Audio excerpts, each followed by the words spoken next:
Welcome to the regulatory panel today.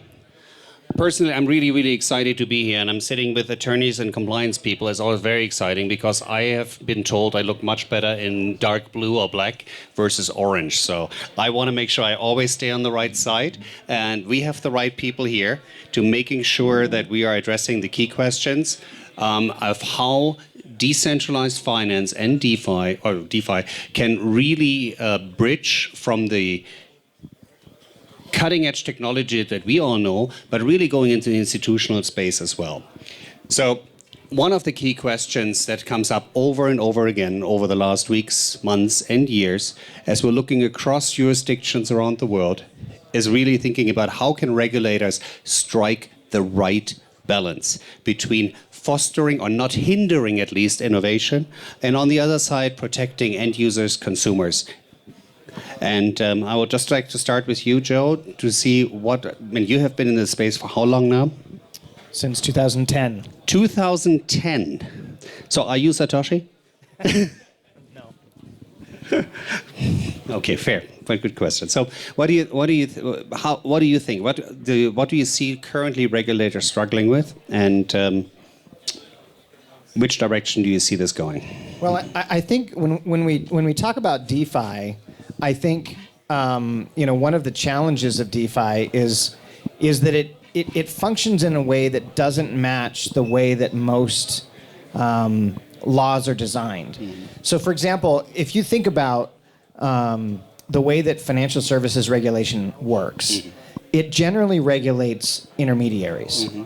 So, I'm a privacy lawyer, and in the privacy world, if you think about it, there's no law that governs what I can do with my own data. If I want to write my name on a piece of paper and give it to someone, I can do that. If I want to share my information with a store, I can do that. The same thing is largely true of money. If I receive money, say it's cash, I can put it in my mattress, I can bury it in the yard, I can do whatever I want to do with it, because the laws that govern how that money flows don't govern the holder of the funds if it's their own funds. It governs intermediaries. And true DeFi has eliminated the majority, if not all, of the intermediaries from the equation of a transaction. Mm-hmm. It's truly peer-to-peer. And so I think regulators are struggling to know what to do because they only have at their disposal existing laws that are aimed at the wrong target. And so when they aim at, and if you think about a standard financial transaction, let's say in the securities world, and I'll just use that as an example because there's a lot of these. You've got the issuer, you have the broker-dealer, you have to deal with settlement and clearance and then custody. And all those intermediaries are mandated by or governed by the government. Yep. To allow me to sell a share of stock to someone else, or a company to issue stock and give it to someone else. When you remove all those people, you only have two entities left. You have the counterparties and the developer of the software they're using in DeFi. Mm. And so from our perspective, I think that's the first thing that's hard about regulators trying to make a balance, is that they don't have the tools to deal with that. Okay. So as the men of compliance for one of the largest and coolest protocols for sure, how are you thinking about regulatory arbitrage, figuring out where organizationally you can be to making sure that the community has the best possibility of executing the vision instead of arguing with lawyers? Oh, yeah. First of all, not a compliance guy. No, sorry. No, it's fine. No, we also have like a head of compliance at 1 inch, and we're scaling, the compliance at 1 inch at any possible, many layers of. It's interesting, just to add to understand, how compliance at 1 inch works, because we are improving the compliance in many ways, like as much as possible. We've been, discussing, how the compliance environment can be tuned or better, or improved for the DeFi. Is is used as much forensic tools as possible, as screening tools on the market at the moment, but there is no requirements, or no rules on how to work out the compliance. And it actually leads to your question. And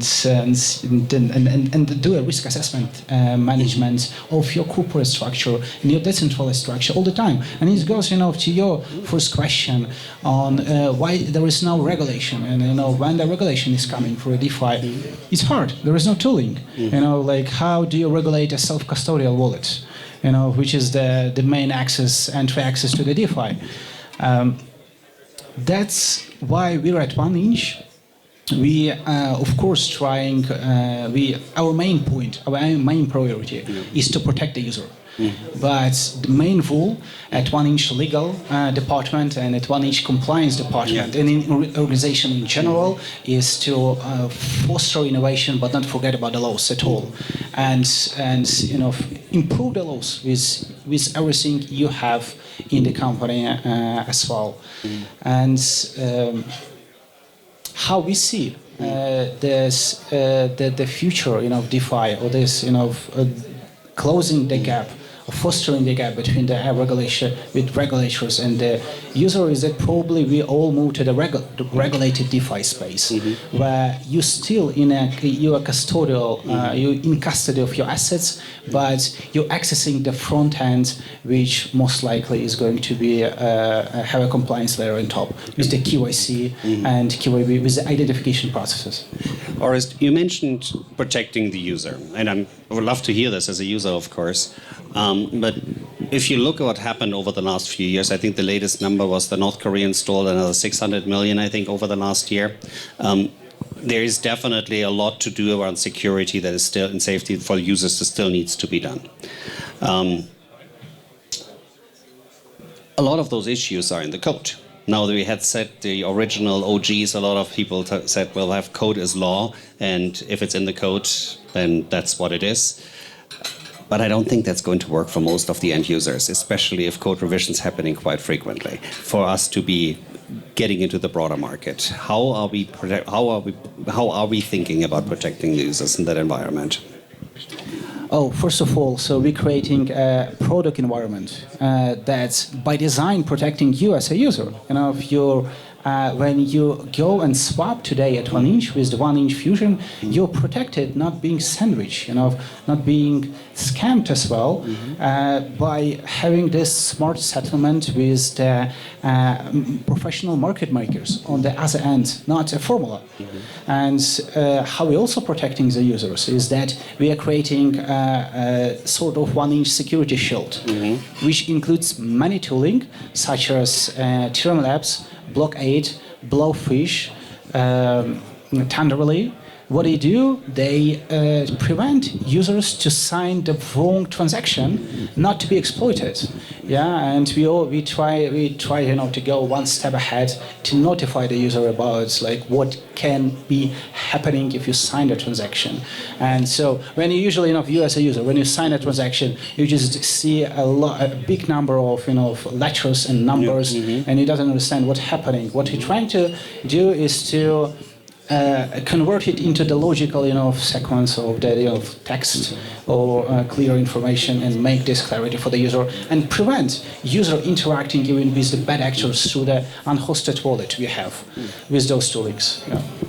Joe, do you think from a consumer protection law perspective, there needs to be done more to adapt to our world?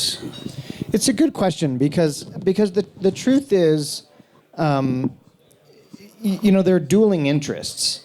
And I was a philosophy major in college, and my daughter is studying philosophy, and she's in the middle of studying writers like Locke and Hobbes and Rawlsian justice and Kantian philosophy.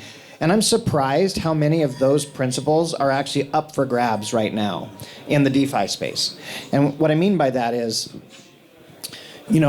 the public wants consumer protection in the details, like make sure that my transaction doesn't get sandwiched, make sure that the key exchange works, I'm not exposed to cybersecurity issues. But I think that users are also experiencing a bit of tension between wanting the freedom to transact themselves, either anonymously, so that they can have financial privacy, or freely so that they don't have to be hindered by the borders in which they live, and effectively, meaning that they want the transactions to be free of a lot of friction, both money-wise and time-wise. Those are all values that I think people are, through DeFi, expressing. When someone uses a DeFi protocol, they're saying something about their spot in society. Governments, on the other hand, have an obligation. And nowhere is that more clear than when you're the head of a regulatory agency, because a regulator has a specific mandate, right? And I have a lot of sympathy for the former commissioner of the SEC, Jay Clayton, because he was in charge when the ICO craze went ballistic and went almost vertical, right? If you think about the growth and the amount of money that was flowing into the space. And I think it caught, my own opinion is it caught everyone, including the regulators, off guard in terms of scale. Mm-hmm. And I can understand if my job was to protect the integrity of the markets of the citizens of my country, and I'm seeing them behave in ways that I've never seen in my life and that look to my math as irrational. Mm-hmm. I can totally get why he'd be like, I got to turn this down. I have less sympathy for his predecessor, because there has been enough time and enough discussion for us to get into the weeds of how the technology works and start to make more nuanced decisions, and more importantly, ask questions about values. So from my perspective, a lot of users are expressing the value of, I want freedom, I want less friction, I want control, I want autonomy, I want to be able to make my own decisions about my transactions. Yeah. At the same time, there are an equal or maybe even greater number of people who are like, I want safety, I want certainty, I want protection, I want to be able to use the service without thinking, which is what our current laws are built to enhance. Mm-hmm. And I think the trick is that our current regulators, and I wish we could call them to action, they need to stop at the byline level and stop at the soundbite level and actually roll up their sleeves and understand the nuances between technologies and marry those nuances to the principles that they need to protect. So for example, I'll just finish the thought. You've built things into your service that actually combat money laundering, actually combat fraud, actually combat mistakes, actually combat bad behavior in the market. That's the kind of thing that a regulator should be very interested in understanding, dialoguing with you, and perhaps lobbying or advocating up for regulations to adapt to promote. But that's not what's happening in the regulatory marketplace. No, especially not on the US side. That is clear. And this was a very US focused, very focused view. A lot of people now telling me, though, they said, no, I'm giving up of trying to make this happen in the US. I go to Singapore, to Dubai, to the UK for all I care. What do you see on regulatory arbitrage? Should companies just give up on the United States as a seat of their organization? Well, I think the answer to that is if they, the one positive thing about the current state of the law in the U.S. is it's now fairly clear what you have to do to stay here. Mm-hmm. It's not very happy. Stay there. We're in Switzerland. We're not in the U.S. right now. Stay in the U.S. I apologize. No, but just to add to the point of the U.S. is like it's a very good point. Starting with the U.S. because the U.S. is driving the narrative. And then it's all starting from there. Many things, most of them probably. Yep. That's why it makes sense to discuss in the U.S. Just saying. Although I will say the EU has approached DeFi slightly differently, and it's a kind of impressive what they've done. In MiCA 1. They intentionally and fairly publicly chose to punt DeFi down the road.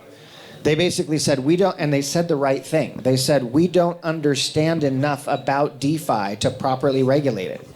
That's a level of humility that we don't see in my country, right? Of just saying let's let it play out, let's let it grow, let's let it mature, and then we'll know more about how to regulate it.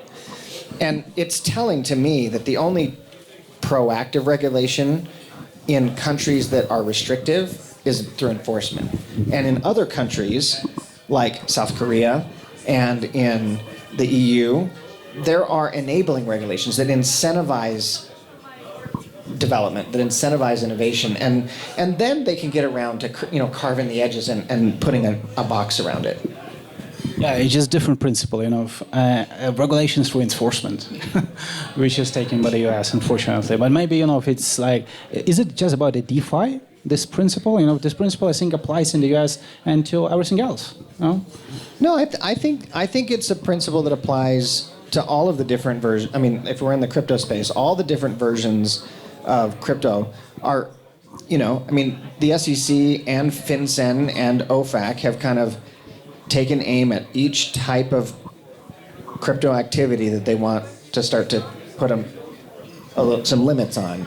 First it was overt fraudsters, then it was Ponzi schemes, and then recently you've seen a spat of actions against centralized exchanges to not put them necessarily out of business, although it has happened, right? But to emphasize the point that if you're going to be in this restrictive country, you have to follow these restrictive rules.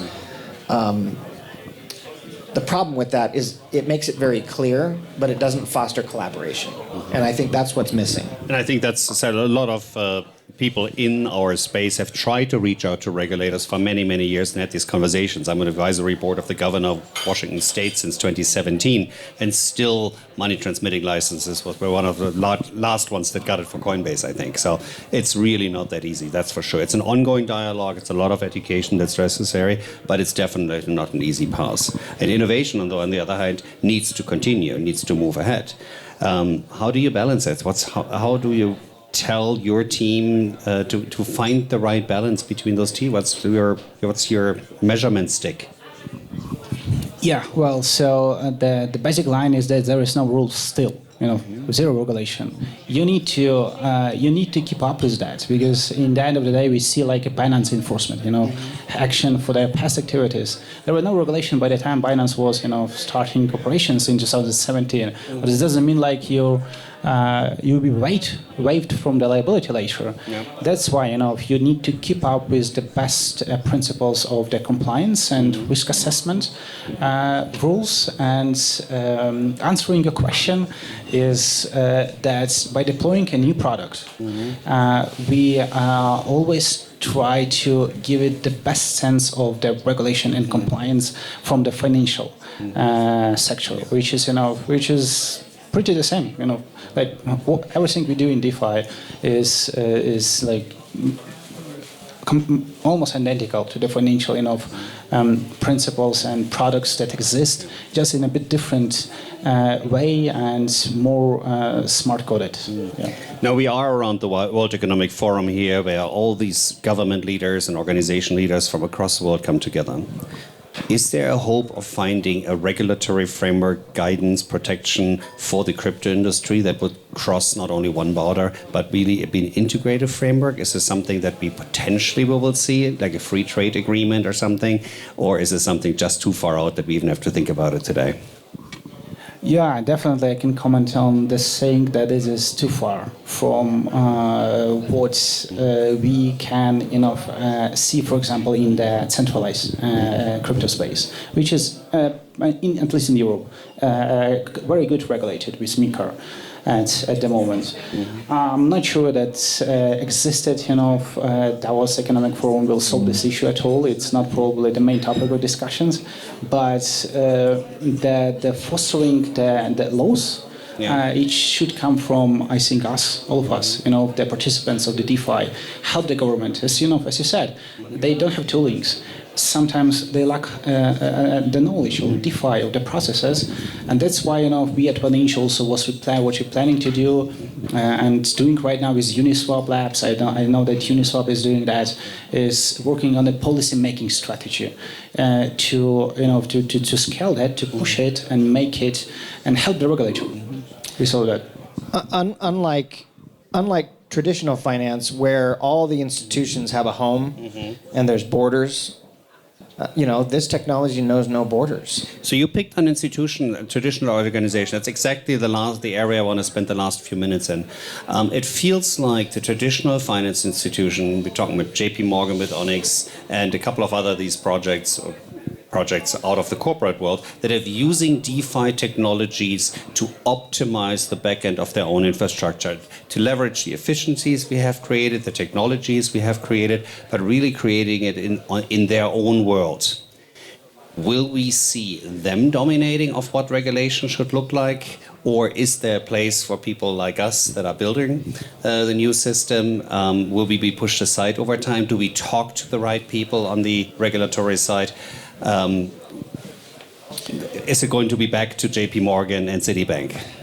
Well, it's certainly the case that large institutions are adopting it strategically where they can to get an advantage, and I think that's true. I think it's also true that regulating the back end is not as controversial as regulating the front end, because the only reason these regulations get controversial is because they touch on consumer protection and investor protection. I really don't think that the rules that are placed on the back end of JP Morgan doing business with HSBC across the pond are all that controversial, because all they're really doing is they're using a better ledger technology to improve the efficiency of their work. That's very different than giving a citizen of a country total global financial freedom to basically ignore what they're told to do by their government. Those are like apples and oranges. So what I'm hearing you correctly driving that to the extreme would be all the development work that the community is doing to build a better financial system is benefiting the institutions to be more efficient and take more from the end users. I mean, it's possible. It's possible that if this isn't worked out, that's why engagement with your regulators, engagement with the governments, and getting them to dialogue beyond this is so important. I do want to answer your prior question, because I had a thought on it, which was, are we going to see harmony between the governments? I don't know that that's necessary, because in the same way that cultures have different priorities, we had a roundtable on DeFi last night, and there was a European regulator, a former market regulator from France, a person from South Korea, an American, and someone from Latin America. And one of the things that I was struck by is that we got into this very philosophical debate about which principles, societal principles, should be most important when informing regulation. Should it be safety, in which case you put a lot of restriction, or should it be freedom, in which case you tell the developers they can do what they want?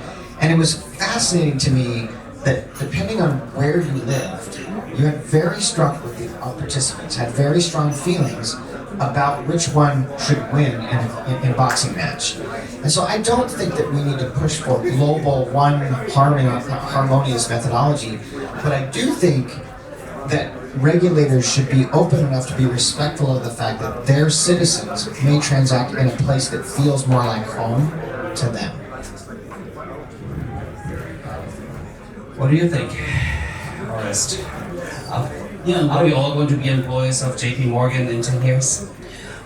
Yeah, it doesn't mean we need to stop trying doing things, but it's most likely. I mean, it's good. There is good possibility we can end up there. Just passing all the innovations and technology to the big institutional guys, and in that way making our finance, and mature in a way. Yeah, we don't know. That sounds really depressing. Why? I mean, well, that means I need to sell 1 inch token to buy JP Morgan shares, and I don't want to do that. No, it doesn't mean that 1 inch is not going to exist anymore. It's seen anyway as as you probably know, we are building a two parallel areas, like the decentralized one and centralized one. Centralized might be ending up somewhere there, yeah. Decentralized. I'm feeling so much better, Orest. I'm feeling so much better. I think you made my day. Saved me a therapy session at least, I think. So that was really good. With that, I think our time is up. I really appreciate the conversation with both of you, and thanks for the 1 inch team to putting this together and fostering this interesting conversation for me. I learned a lot, and thanks again joining us here around the World Economic Forum in Davos 2024. Thank you, Joe. Thank you, Orest. I really appreciate it. Applause to our speakers, please.